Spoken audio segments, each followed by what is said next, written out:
आप कैसी बहू चाहती हो जो लिव इन में रह के आए? भाषा का विरोध नहीं है, विरोध है संतों का। सनातन विरोधी षड्यंत्र है ये। इस कलयुग में आप सत्य नहीं बोल सकते। कलयुग में आप वैश्या को वैश्या नहीं कह सकते। वो है तो वैश्या, पर सुनना चाहती है कि मैं सती साबित हूं। घूमेगी अर्धनग्न, पर सुनना चाहेगी कि हमें देवी कहो। इन दिनों कथावाचकों के विवादित बयान सुर्खियां बटोर रहे हैं और इसी पर हम चर्चा करेंगे। हमारे साथ स्टूडियो में बेहद खास मेहमान मौजूद है। हमारे साथ मौजूद है आचार्य संतोष संतोषी जी। बहुत बहुत स्वागत है आपका हमारा इस पॉडकास्ट में। धन्यवाद। जय श्री राधे जसप्रीत जी। हम देख रहे हैं कि ऐसे बयानों की बाढ़ आ गई है जिसमें लड़कियों को लेकर के बयान दिए जा रहे हैं, खासकर महिलाओं पर फोकस हो रहा है, जिसमें कथावाचकों का काफी विरोध भी हो रहा है। आप इन बयानों को कैसे देखते हैं? लड़कियों और महिलाओं पर बयान या फिर बहन और बेटियों पर बयान, देखिए मेरे आपके ही प्रश्न पर मैंने अपना एक भाव प्रकट किया और यहीं पर आप निरुत्तर हो जाएंगी। लड़कियों पर मत कहिए, लड़कियों पर कहेंगी तो यहीं पर एक अलग जोन बन जाता है। जब हम बहन बेटी कहेंगे तो एक अपनापन आता है। बहन बेटियों पर इसलिए बयान आ रहे हैं क्योंकि वो हमारे समाज का ही कहीं ना कहीं एक स्वरूप दर्शाती हैं। यानी कि हम जिक्र करें अनुरुद्धाचार्य का, हम जिक्र करें प्रदीप मिश्रा का, आप उनके बयानों से इत्तेफाक रखते हैं? एक एक करके करिए। अनुरुद्धाचार्य जी बहुत सारे बयान दिए। किस बयान की बात आप कर रहे हैं? जो है मेरे पास ये पूरी लिस्ट है। बिल्कुल, आप बताएं। उनके बयानों का अगर हम जिक्र करें, उन्होंने कहा, एक तो लिविंग पार्टनर को लेकर के उन्होंने कहा कि जब लड़कियां जो हैं लिविंग में रहने की सोच रही हैं वो शादी कर ले, या कोई अपने घर में ऐसी बहू लाएगा जो लिविंग में रही हो। इसमें आपको गलत कहाँ लगा है? नहीं, मुझे गलत, मेरे गलत सही का नहीं है सवाल। हाँ, नहीं, सवाल ये है कि इतना विरोध हो रहा है उनके। नहीं, इस बात पर विरोध होना स्वाभाविक है। कारण क्या है जसप्रीत जी? हमारे यहाँ एक कहावत है, हम अवध क्षेत्र से आते हैं, कनवा रहे कोंची जाए। मतलब जो दोषी है उसको चुभा है। इस मुहावरे का, इस लोकोक्ति का, अवधि लोकोक्ति का अर्थ ये निकला कि वही विरोध कर रहे हैं, वही उनके बात पर अपना प्रश्नवाचक चिन्ह लगा रहे हैं जो कहीं ना कहीं इससे चुभे, दुखी हुए। इसमें गलत कहाँ है? सत्य है। प्रश्न सबसे है, क्या मैं नहीं लाऊंगा अपनी बहू जो लिव इन में रह चुकी होगी? मेरा बेटा है, मैं अपनी बेटे के लिए नहीं लाऊंगा। नहीं, एक मिनट, व्यक्ति विशेष से लीजिए, बात पूरी कीजिएगा। हाँ। तो फिर उस जो पुरुष भी तो रहा होगा, या लड़का कहिए आप, आपने भाव की बात की, उसके बारे में क्या?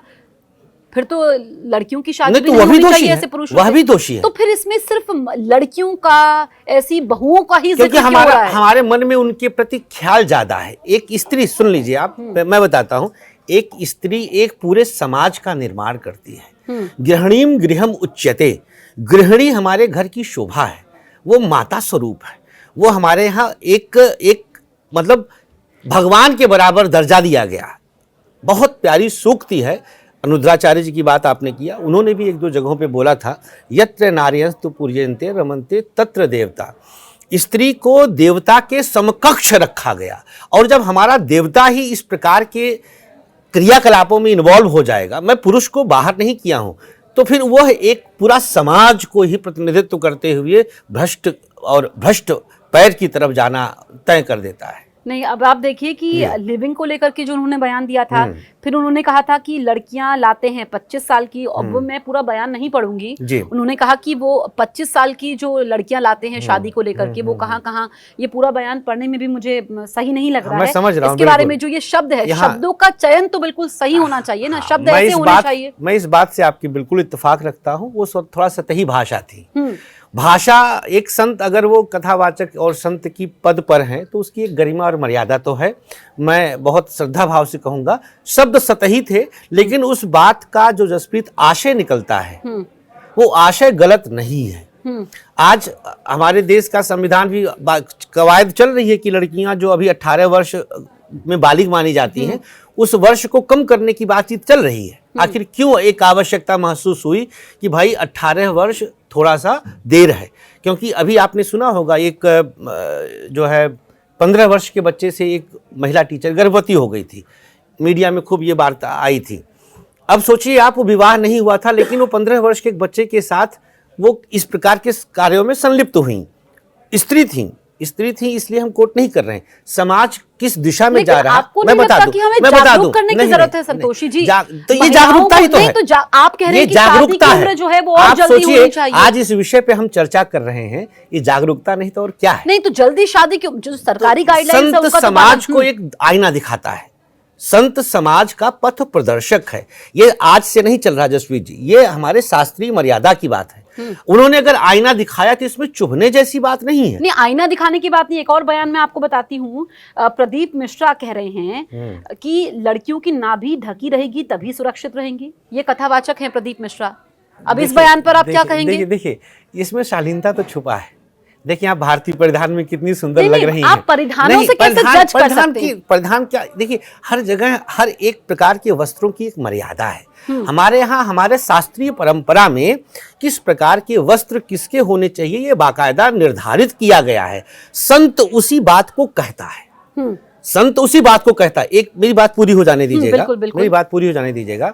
आप शॉर्ट्स पहन करके तमाम मंदिरों में वैधानिक चेतावनी दी गई है, आप इस प्रकार के परिधान में मंदिर में प्रवेश नहीं कर सकते हैं। आखिर आप बताइए कि हमारे परंपराओं में विद्यालय के लिए एक अलग यूनिफॉर्म की व्यवस्था क्यों की गई है, इसका क्या अर्थ है? क्योंकि परिधानों का महत्व हमारे व्यक्तित्व और जीवन पर पूर्णतया पड़ता है। नाभि के ढके होने का अर्थ और तात्पर्य, मैं देखिए उनका पक्षकार यहाँ नहीं हूं, लेकिन उसकी मर्यादा को मैं बता रहा हूं कि वहां कितना उचित है वो। कि देखिए हमारे अभी भी बहुत सारे हमारे घरों में माताएं बहनें जो लज्जा करती हैं, जो घूंघट परंपरा है, मैं उसको भी उद्धृत कर रहा हूं। आप ही की बात को मैं इसलिए रोक रही हूं क्योंकि मैं निकाल रही थी उनका पूरा बयान। ये तो 2 लाइनें बताई थी। उन्होंने कहा था, पंडित प्रदीप मिश्रा ने अपनी कथा के समय कहा कि दुनिया की कोई भी सरकार अपराध नहीं रोक सकती, उसे केवल संस्कार ही रोक पाएंगे। प्रदीप मिश्रा ने चंचला देवी का उदाहरण देते हुए कहा कि वो हमेशा अपने पति को यही समझाती है कि गलत काम मत करो, गलत नजर, गलत विचार मत रखो। आज के जमाने में हर महिला यही सीख दे रही है, लेकिन आज के जमाने में सबसे गलत स्त्रियों का पहनावा है। हाँ। मतलब कुछ भी गलत हो रहा है तो स्त्रियों का पहनावा बीच में आ जाएगा। नहीं, पहनावा बीच में नहीं आ रहा है। अब पूरा बयान मैंने उसके बाद भी नहीं, आप पूरा आपने पूरी व्याख्या बता दी है। देखिए इस पूरे व्याख्यान का जो पूरा उन्होंने पूरी वार्ता आपने सुनाई, अगर उसका निष्कर्ष हम निकालें, कंक्लूजन निकालें, तो यही है कि आप एक मर्यादित, एक बहुत प्यारा सा शब्द है मर्यादा। हमारा डिसिप्लिन क्या है? हम देखिए, एक सेकेंड मेरी बात पूरी हो जाने दीजिए। एक सामान्य भाव है, जिस प्रकार से एक बिटिया, एक कन्या पिता और पति के पास अलग अलग भाव से जाती है, पुरुष वो एक होता है, भाव बदल जाता है और उसी हिसाब से वस्त्र बदलते हैं। पति के समक्ष हम किस प्रकार के वस्त्र, बात पूरी होने दीजिए, और पिता के समक्ष। अब अगर हम वस्त्रों की मर्यादा भूल जाएं यहां पर, तो फिर अंतर कहां रह जाएगा? यही कारण है कि आज हमारा समाज पथभ्रष्ट हो रहा है। कहीं चाची के साथ कोई ब्याह कर रहा है, कहीं मामी के साथ सुन रही हैं आप, कहीं कुछ, क्या है ये समाज किस दिशा में जा रहा? संत आईना दिखा दे, अगर बता दे कि मर्यादित रहिए, तो संत पर प्रश्न चिन्ह उठ जाता है। संत पे प्रश्न चिन्ह उठ जाता है। आज वस्त्र पहनने के लिए कहने पर बवाल कट रहा है। नहीं, इसमें गलत कहाँ है? नहीं, गलत सही की बात तो बाद में होगी। आप मुझे ये बताइए कि अगर कोई वृद्ध महिला है, उसने साड़ी पहनी है, पूरे तन को ढका हुआ है, उसके साथ भी रेप होता है, गंदी मानसिकता है। ये अपराध रोकने के लिए यहाँ मानसिकता है ना, मानसिकता तो सिर्फ आप नजरिए की अगर आप बात कर रहे हैं तो सिर्फ अपराध रोकने के लिए वस्त्रों का सही होना, वो व्यक्ति विशेष है। वस्त्र भी अपनी भूमिका निभाते हैं, नहीं तो हर जगह गंदी मानसिकता भी है, इनकार नहीं किया गया। वस्त्रों की भी एक भूमिका होती है। ये उकसावे में आएगा, उकसाना इसे कहा जा सकता है, ये अमर्यादित नहीं है। छोटी बच्चियां हैं, 15 दिन गंदी मानसिकता है, गंदी मानसिकता है, राक्षस है, राक्षस है, गंदी मानसिकता है, परिवार में हो जाता है, उन गंदी मानसिकता है, गंदी मानसिकता है, वो मानसिकता ही गंदी है। वहां पर गंदगी है, वहां पे दंड, वहां पे दंड के द्वारा हम इस प्रकार के अपराधों पर अंकुश लगा सकते हैं, वो अपराध की श्रेणी में आ जाता है। हाँ, बहुत आप देखिए, बहुत सारे ऐसे भी मुल्क हैं, ऐसे भी देश हैं जहां पर पहनावों पर बाकायदा कुछ संविधान भी चलते हैं। ये तो हमारा भारत देश हमेशा से एक स्वतंत्र मानसिकता को तरजीह देता है। हमारे यहाँ का कानून व्यवस्था, मैं प्रश्न चिन्ह नहीं उठाता हूँ, लेकिन बहुत फ्लेक्सिबल है। हम ब्लेस्ड हैं ऐसे संविधान से, मैं इसका सम्मान करता हूँ। लेकिन संतों का जो कार्य है, मैं बहुत प्रसन्नचित होकर कहता हूँ कि अब हमारा संत जागरूक हुआ है। आचार्य जी, हरियाणा सरकार में मंत्री अनिल विज कह रहे हैं कि कथावाचकों और संतों में फर्क है। 4 किताबें पढ़ करके कथावाचक बन जाते हैं? देखिए, कथावाचक फर्क है, ये तो दो राय नहीं इसमें, बहुत ये शास्त्रीय प्रमाण है। उन्होंने बिल्कुल सही जगह पर सही चीज कहा। कथावाचक एक विशेष कथा कहानी को, भगवान के चरित्र को संप्रेषित करता है अपने भाव, दृष्टांत आदि से। कथावाचक कैसा हो, इसके लिए भी भागवत गीता में आता है, श्रीमद् भागवत में आता है कि कथावाचक को कैसा होना चाहिए, बहुत स्पष्ट आता है। संत, ये तपस्या है। संत के लिए जो विधान हमारे वेदों में बताया गया है, संत एक जगह कुछ फिक्स दिन से अधिक टिक के नहीं रह सकता, भिक्षा मांग कर ही खाना है। भगवान नाम संकीर्तन 24 घंटे चल रहा है, वो अपनी अंत्येष्टि भी कर देते हैं, तो बहुत कठिन तपस्या है। कथावाचक संत नहीं बन सकता है, या बनेगा तो बहुत कुछ त्याग करना पड़ेगा। लेकिन अनिरुद्धाचार्य भी कथावाचक हैं। अनिरुद्धाचार्य कथावाचक हैं, बिल्कुल कथावाचक। लेकिन आप उनके बयानों से इत्तेफाक रखते हैं? मैं नहीं, शास्त्रीय प्रमाण के साथ मैं बता रहा हूं कि उन्होंने कुछ गलत नहीं कहा। नहीं, उन्होंने ये भी कहा कि सनातन को टारगेट कर रहे हैं, संतों को टारगेट कर रहे हैं। बिल्कुल किया जा रहा है, बिल्कुल किया जा रहा है। हमारे गुरुकुल परंपरा को नष्ट किया गया है।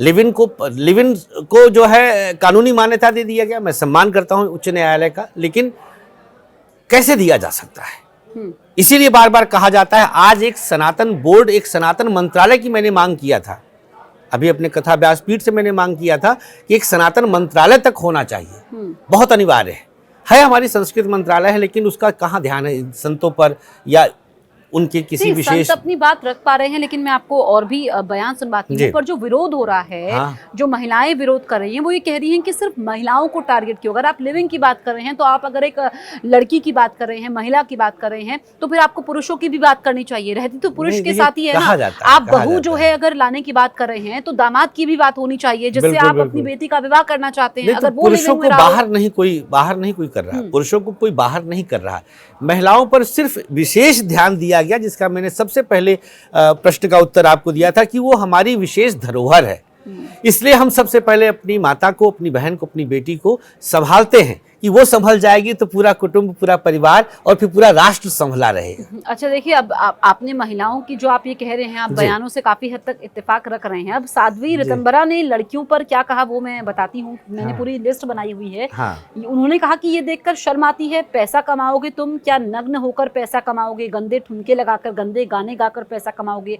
मुझे समझ नहीं आता कि उनकी पतियों को ये स्वीकार कैसे है, उनके पिताओं को ये स्वीकार कैसे है। मतलब आप परिवार तक पहुंच जाते हो। नहीं, आपको ऐतराज किस चीज से है? नहीं, मेरे बयान में मैं फिर क्लियर कर दूं, मैं मेरे ऐतराज पे बात नहीं है। आपका जो लहजा है वो लग रहा है कि बहुत जबरदस्त ऐतराज है। ये सवाल उठाए जा रहे हैं। जसप्रीत, देखिए, इस पूरे वक्तव्य में दीदी माँ ऋतंभरा ने कहा है इस बात का मलाल है, या उन्होंने सही कहा है इस बात का मलाल है, या उन्होंने क्यों कहा है इस बात का मलाल है? आप हमें वो बताइए। इसके 3 आशय निकलते हैं, मैं आपसे पूछता हूँ, इसमें कौन सा वाला आशय आप? दीदी माँ ने कहा इसलिए आपको मतलब एक स्त्री होकर वो कैसे कह सकती हैं, ये आशय है क्या? नहीं, कोई काम अगर करना चाहता है तो वो है, आजादी तो सही है। मार्ग से नहीं, करे तो ना। अगर पुरुष कर रहा है, मेरी बात फिर सुनिए, महिला फिर वक्तव्य पे महिला पुरुष की ही बात हो रही है। महिला पुरुष की ही एक आम इंसान है, वो भी। अभी आपने कहा कि कथावाचक क्यों रोक रहा है? कमेंट करके आप जरूर बताइएगा कि आपके मन में जो सवाल है या आप सोचना चाहते हैं, क्यों नहीं होगी बात। मैं स्वयं एक महिला हूँ, आप मुझे बताइए आचार्य जी, जब हम बात करते हैं कि महिलाएं ऐसा करती हैं, पिताओं को स्वीकार है, क्या पति अगर ऐसा करता है तो क्या मैं पहली बात तो मैं बता दूं, है या व्यक्तिगत तौर पर मैं यहाँ पर पार्शल बिल्कुल नहीं हूँ। लड़कों पर भी अंकुश अनिवार्य है, बल्कि ये होना चाहिए, परम अनिवार्य है। लेकिन इससे क्या हमारी बहन बेटी मुक्त हो जाएगी? आपसे मैं प्रश्न करता हूँ, क्या इससे वो मुक्त हो गए? हम अपने लड़के को पकड़ के बैठ गए, तो बहन बिटिया को छोड़ दें? हमें दोनों पर बराबर रूप से अंकुश लगाना है। लेकिन ये कोई नहीं बोलता, ये आप अभी बोल रहे हैं। ऐसा तो जितने भी आप बताइएगा, आपने जितने भी नहीं, देखिए, दोषी तो दोनों हैं। की बात की है, नहीं की है बराबरी की बात। हाँ, नहीं, पूज्य प्रेमानंद जी ने, परम भजनानंदी हैं, परम संत हैं, मैं बताता हूँ। अधिकांश देखें, हाँ, पूज्य प्रेमानंद जी ने स्पष्ट कहा था कि पुरुष भी अगर 4 के साथ मिलकर आता है तो वो व्यभिचार ही है। वो फिर एक का कैसे होके रह पाएगा, क्योंकि उसकी तो आदत बन गई है। तो उन्होंने दोनों को बराबर दृष्टियों से देखा। हमें देखना दोनों को बराबर दृष्टि से है। महिला पर फिर मैं आऊंगा कि उस पर विशेष हमको ध्यान देना है, क्योंकि वो नाजुक है, वो हमारी धरोहर है, वो हमारी पूजनीय है, वो हमारी वंदनीय है। एक स्त्री पूरे परिवार को संस्कार देती है। आप कल्पना करो जसप्रीत, हमारे बच्चे सनातन धर्म में गर्भ में रहते 4 संस्कार हो जाते हैं। 16 संस्कारों में 4 संस्कार गर्भ में हो जाता है। वो गर्भ कहाँ है? स्त्री का है कि पुरुष का है? गर्भ स्त्री धारण करती है। प्रकृति ने उसको ही ऐसा सौभाग्य दिया है। वंदनीय, पूजनीय, धरती से बड़ी इसीलिए मानी जाती है। हमें उस पर विशेष ध्यान देना है। क्योंकि ये जो आप बात बता रहे हैं, इस बात से मैं इत्तेफाक रखती हूँ, लेकिन जब बराबरी की बात होगी, जो महिलाओं का विरोध है खासकर, वो एक अलग विषय है। पहले बात बराबरी पर होगी, एक अलग विषय, फिर बयान पे बात होगी। अब सिर्फ क्योंकि हम देख रहे हैं कि एकाएक ऐसे बयानों की बाढ़ सी आ गई है। आपने प्रेमानंद जी का जिक्र किया, उनके बयान का भी काफी विरोध हुआ। वो मैं बयान बता दूं, फिर हम चर्चा करेंगे। उन्होंने कहा कि आज के समय में लोगों के चरित्र में ही गिरावट को लेकर चिंता उन्होंने जताई है और कहा कि शादी के परिणाम अच्छे आएंगे कैसे? आजकल बच्चे और बच्चियों का चरित्र पवित्र नहीं है। माताओं बहनों का पहले रहन सहन देखो, हम अपने गाँव की बता रहे हैं, वो बूढ़ी थी लेकिन इतने नीचे तक पल्लू था। अब आप बताइए कि पोशाकों को लेकर के उन्होंने कहा, आचरण को लेकर के कहा, इस पर भी सवाल उठ रहे हैं।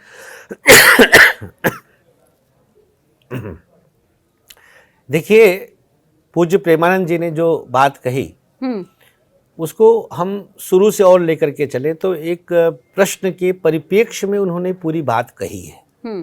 ठीक, ध्यान से समझिएगा। पूरा एक प्रश्न था, उस प्रश्न का उत्तर देने में यह उसी क्रम में निकला है। ये वाक्य जो निकल के आया है, इतना चंक आया है, ये चंक है। इसके आगे पीछे भी कुछ बातें हैं। ठीक, अब इसमें एक अक्षर भी गलत नहीं है। दोनों पक्षों को कहा। सबसे पहले जो आपकी बार बार बात आती भाई इक्वलिटी है, दोनों पक्षों को कहा, पुरुषों के लिए भी कहा, स्त्रियों के लिए भी कहा। 16 आना सत्य है। ब्रह्मवैवर्त पुराण है एक, उस पुराण में स्पष्ट श्लोक है कि जो स्त्री 4 पुरुषों के संग विरह कर लेती है, उसके साथ प्रणय संबंधों में आ जाती है, वो स्त्री वैश्या के समान है। श्लोक आया है। हम हमारे पुराणों की बात को ही उद्धृत कर रहे हैं, बस संदर्भ कॉन्टेक्स्ट थोड़ा सा डिफरेंट हो जाता है। तो संतों का जो कार्य रहा है, जो हमारे पूज्य प्रेमानंद जी संत हैं, ईश्वर साक्षी है, मैं बहुत आदरपूर्वक इतने बड़े मंच पर, इतने बड़े नेशनल चैनल पे बोल रहा हूँ जसप्रीत, कुछ भी अशास्त्रीय नहीं कहा है। और हम देखेंगे ना तो उसमें हमारा बहुत गहरा और शीतल कल्याण छुपा है, बहुत शीतल कल्याण छुपा है। मैं तो उस मतलब लेट 70s का मैं इंसान हूँ। मैंने देखा है उस परंपरा को जसप्रीत, जब विवाह की चर्चा होने पर मेरी बहनें, मेरी सगी बहनें ओट में छुप जाती थी, बाबूजी के सामने नहीं बैठती थी। मेरी अपनी आंखों के सामने की बात मैं बता रहा हूँ, कोई परालौकिक बात नहीं, मैं एक बात बता रहा हूँ। तो ये जनरेशन गैप है। हमारी बिटिया है 16-17 साल की है, लिपट की बात करती है, बैठती है। हम लोग लड़का होकर के बाबूजी के इतने करीब कभी नहीं गए थे। एनीवेज, जनरेशन गैप रहा है। लेकिन क्या हम इस गैप को अपने नैतिक मूल्य और संस्कारों पर चढ़ा दें? मतलब हम भूल जाएं कि हमारे संस्कार क्या रहे हैं, उसमें लॉस किसका है? यही तो मुगल और अंग्रेज करके गए। हम ट्विंकल ट्विंकल लिटिल स्टार जरूर सिखा देंगे, कराग्रे वस्ते लक्ष्मी कर मध्य सरस्वती नहीं सिखाएंगे। शर्म आती है जसप्रीत, जब बच्चे पूछते हैं कि उनसे बोलो 69 तो कहेंगे कि कितना, तब 69 बताओ तो वो समझते हैं।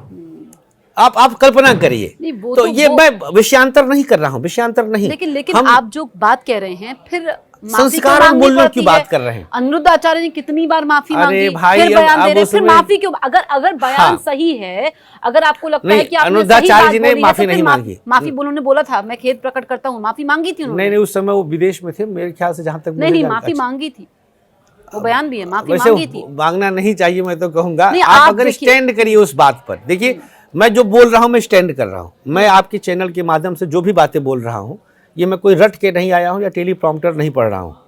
ये शास्त्रीय बात मैं कर रहा हूँ, शास्त्र से एक सूत दाएं बाएं नहीं कर रहा हूं। लेकिन संतोषी जी, अभी आपने कहा और बहुत था, मर्यादित भाषा में थोड़ी कर देर रहा हूं। पहले आपने कहा था कि शब्दों का चयन सही होना चाहिए, मर्यादित, आपकी मर्यादित हाँ। भाषा थी, फिर आप कैसे कह रहे हैं कि माफी हाँ, नहीं मांगनी चाहिए थी? हाँ, भाषा उनकी सतही तो थी, फिर भाषा सतही तो थी। उसीलिए तो उन्होंने माफी हाँ, मांगी। सतही भाषा के लिए कर ले, लेकिन मतलब भाव अगर के लिए मैंने भाव अगर गलत नहीं, नहीं। भाव क्या आप कहते हैं ना, वाणी पर नियंत्रण आपको होना चाहिए, मुख से निकला एक हाँ, बार नहीं, शब्द तो वापस सिखाया नहीं जा ले सकता। सकते आप। हाँ, तो वो उनके मैं इसीलिए छोटे हैं, वो बहुत अनिरुद्धाचार्य का इसलिए देखिए, बार बार जिक्र कर रही हूँ, हम लोग से क्योंकि उनके साथ सबसे ज्यादा विवाद जुड़े हैं और उनकी कथा को सुनने के लिए हम देखते हैं दूर दूर से लोग पहुंचते हैं। एक तरीके से समाज में उनकी कही बात जो है बहुत लोगों पर प्रभाव डालती है। अनिरुद्धाचार्य जी का चंद्रमा थोड़ा सा हमारे ख्याल से पीड़ित है, चंचल है, वो थोड़े चंचल हैं, वो उनके अंदर बाल स्वरूप में ज्यादा देखता हूँ, तो वो इसलिए इस तरह की भाषा जिसको हम अमर्यादित या असंसदीय कह सकते हैं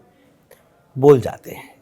इस बात को मैं बिल्कुल कहता हूँ कि हमें, और जब ऐसे में हमारी जिम्मेदारी जसप्रीत बढ़ जाती है, जब हमें लाखों लोग सुन रहे हो तो हमारी जिम्मेदारी बढ़ जाती है कि हम क्या शिक्षा दे रहे हैं। तो भाषा थोड़ी सी मर्यादित बोलनी चाहिए। वैसे जो उन्होंने बोला है वो एक मुहावरा ही है, वो एक मुहावरा ही उन्होंने प्रयुक्त किया था, लेकिन वो मुहावरा ऑन स्क्रीन मुझे नहीं लगता है कि ये उचित होगा। मैं इस बात की मैं भी जानता हूँ कि ये सही नहीं था, कि इस प्रकार की भाषा का प्रयोग नहीं करना चाहिए। नहीं, अब लोग समागम में जाते हैं, कथा को सुनने जाते हैं कि आपके जीवन में एक दिशा मिले। हम देख रहे हैं कि एकाएक बयान वो जो कि सोशल मीडिया पर भी काफी वायरल हो रहे हैं, सिर्फ महिलाओं पर ही केंद्रित है, महिलाओं के चरित्र पर सवाल उठाए जा रहे हैं। एक आप देख लीजिए, सिर्फ इसके अलावा 1 लाख अच्छी बातें भी अनिरुद्धाचार्य जी बताते हैं, उस पर भी चर्चा करिए कभी। नहीं, अच्छी बातें तो इतने लाखों को खाना खिलाना, इसीलिए तो रोल मॉडल हो गए हैं वो, इसीलिए तो रोल मॉडल हो गए। लेकिन हर एक बात का मैंने कहा ना प्रभाव पड़ता है। आप अपने मुख से कोई भी शब्द बोलते हैं तो उसका असर लोगों पर होता है। जो लोग जाते हैं, सतही भाषा थी, एक वाक्य की भाषा सतही थी, लेकिन बस उतना ही था, और बाकी सब भाव। आप क्या कहना चाहेंगे जो अभी आपको देख रहे हैं इस पॉडकास्ट में जी, महिलाओं को लेकर? आपने कहा ना भाव, महिलाएं कह दीजिए, लड़कियां कह दीजिए, स्त्री कह दीजिए, बहन बेटियां कह दीजिए, क्या कहेंगे आप? नहीं, मर्यादित रहना, हमारे खान पान, हमारा रहन सहन, हमारा चाल चलन, ये हमारे अस्तित्व को दर्शाता है। तो सिर्फ महिलाओं की जिम्मेदारी है? देखिए मैं बताता हूँ, सब कुछ करने की दोनों के लिए है, बच्चों के लिए भी है, पुरुषों के लिए भी। मैं बच्चों को भी बोलता हूँ कि फ्रेंच और जर्मन ना सिखा करके आप उनको संस्कृत दिलवाइए। मैं अक्सर अपनी कथाओं में आग्रह करता हूँ, ठीक है आप अंग्रेजी सिखाइए, लेकिन अपने संस्कार, अपने हमारे तिलक में शर्म ना आए। हम अपने रुद्राक्ष, हम कुत्ता लेके घूमेंगे, कुत्ता लेकर के पालेंगे और ठाकुर जी की सेवा हम नहीं करेंगे तो ये सनातन गर्त में जाएगा। तो हमको सिखाना पड़ेगा, हमें बोलना पड़ेगा कि कुत्ता ना पालो, गाय पालो और मर्यादित रहो, अपने संस्कारों, अपने नैतिकताओं के अनुसार चलो, माता पिता, राष्ट्र का, देश का नाम रोशन करो, सीखो, खूब पढ़ो, खूब आगे बढ़ो, लेकिन अपनी मर्यादा को नहीं भूलना है। जैसे लिविन टाइप के दंश और जहर से बाहर निकलना है। सनातन इसकी मतलब कभी हम भारत की संस्कृति में ऐसे भाव सोच ही नहीं सकते। नहीं, ठीक है, आपकी बातों से बहुत सारे लोग इत्तेफाक रखते होंगे, लेकिन मैं कहती हूँ कि पिता की भी जिम्मेदारी होती है ना। बस मैं फिर से बार बार इस चीज पे फोकस कर रही हूँ, बहुत जिम्मेदारी माता पिता, एक पुरुष की भी तो जिम्मेदारी होती है। हाँ, पिता की जिम्मेदारी, लेकिन जसप्रीत जैसे माँ जो शिक्षा, जैसे हमारे यहाँ जानती है, प्रथम गुरु माँ है, लेकिन भूमिकाएं बदल जाती हैं। बात तो खत्म होने दीजिए। प्रथम गुरु माँ है।